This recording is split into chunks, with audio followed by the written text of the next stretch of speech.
Hi, Dave Oates, head researcher at FinderMonkey, just out for a walk on a very, very wet, rainy day. I just want to talk about this week's episode of Long Lost Family, which talked about twins that had been separated.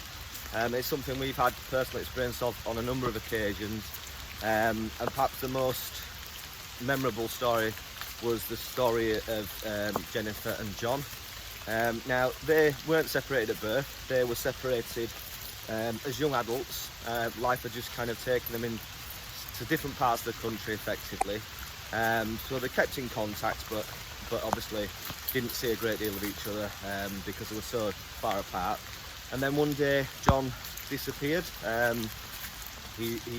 Nobody knew where he'd gone. He was living in Scotland at the time. They found his car at Dover, and there was a real suspicion at the time that, you know, he might have gone in the water and might never be found. And actually, a few years after he disappeared, he was legally declared dead by a judge in Scotland because they believed that he must have passed away. And Jennifer didn't believe that was the case, and always wanted to find him. And she came to us and asked us if we could help track him down. We searched all over the UK and we couldn't find him anywhere. And Jennifer just said that she always felt that if he'd have gone anywhere, it might have been to Spain because he'd talked about wanting to go to Spain. So we said, well, look, we can support you, we can do a search there.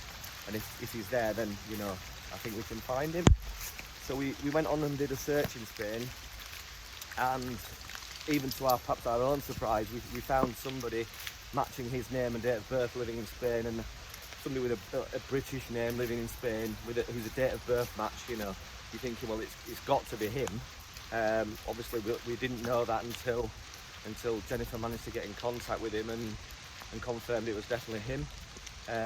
I was then privileged to go meet with Jennifer and John the day after they had their reunion, and we actually filmed a video about it, which I'm sure somebody will be able to post up here for you to see if you haven't seen it already. But it's definitely worth watching because it's them telling their own story, so you can hear what they had to say about it as well. But yes, I just wanted to share that story again because it's definitely one of the memorable ones that we've had, and but it's such a fantastic story, and I guess one to watch again, definitely. Thanks for watching.